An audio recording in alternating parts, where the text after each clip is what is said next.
We're here with U.S. Army top fuel driver Tony Schumacher at the Fram Autolite Nationals in Sonoma, California. And Tony, this is round 2 of the 3-race Western Swing. You head for Denver next weekend for the Mopar Mile High Nationals. Obviously, that race brings on a whole different set of challenges with the thin air up in the Rocky Mountains. Tell us what that does in terms of challenges for your team and yourself.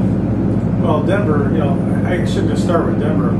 The Western Swing itself is very complicated because you go from, it used to be Denver, Seattle, Sonoma. You go from this high altitude to being at sea level in Seattle with an average racetrack at best. And all of a sudden you're in Sonoma where you got the best air and pretty good racetrack. So it's just different. Now they've rotated the order, but it's still the same racetracks and still pretty similar in time, of the season. So 3 weeks apart, it just doesn't matter which way it goes. Now we're still in the middle of summer. It's hot out everywhere, and it's difficult. The crew chief come Denver, they got their hands full. Not only the crew chief, all the guys, because all the guys have input. Each guy works on a different part of the car, but when it comes down to it, it all goes into the final tune-up of that race car.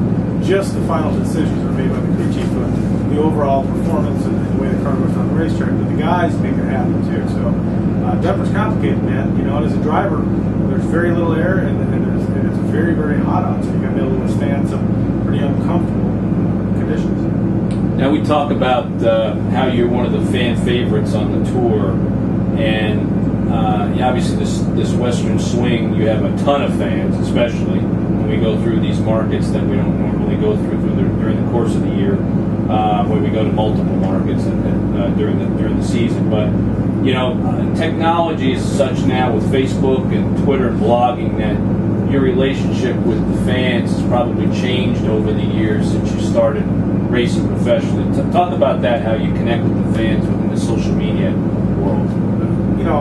I guess 10 years of winning races helps a little bit too, probably, because I remember standing out here when I was starting to race.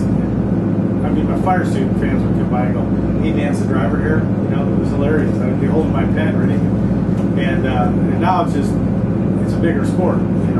There's ways to reach everybody, and there's ways for the fans to be able to talk to the drivers and the team guys. So it's pretty cool. It's just the whole world is closer. It's much smaller now. You can get across to people whenever you want, and at any given time from Twitter. They know what we're doing pretty much all the time, all day long, and they should.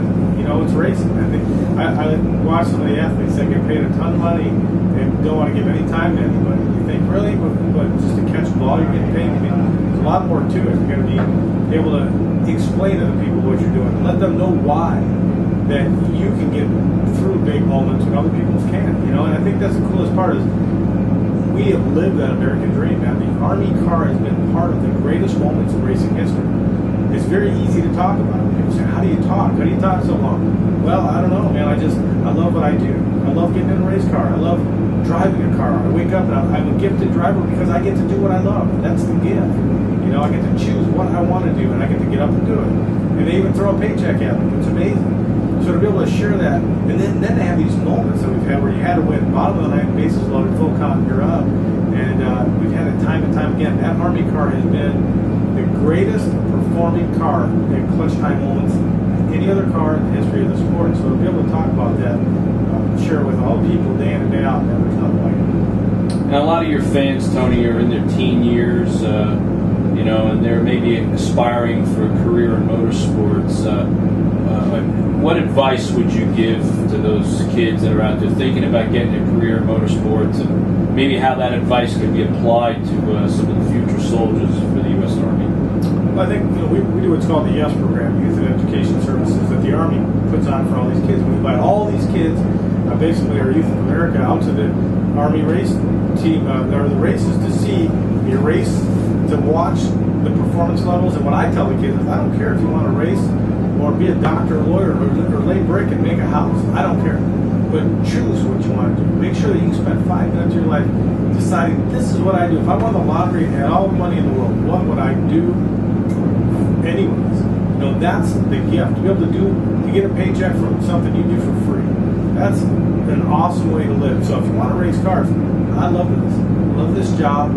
It's what I always wanted to do, and I'm gifted to be able to do it and have a great sponsor like the Army to provide the backbone of what we do.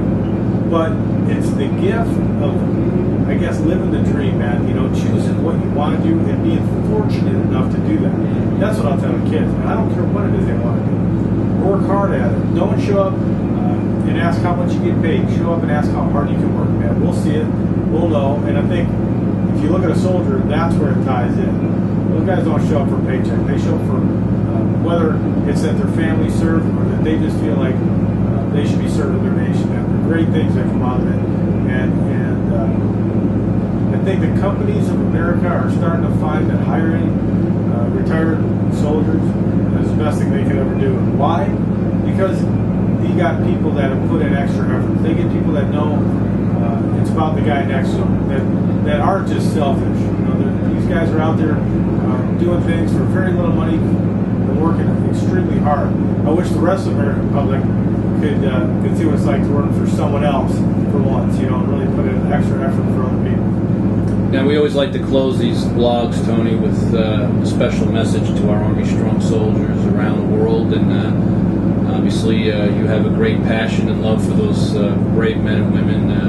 What thoughts do you have for to close this vlog out? Just, you know, being here at Sonoma, a lot of soldiers come up that just got back from different places.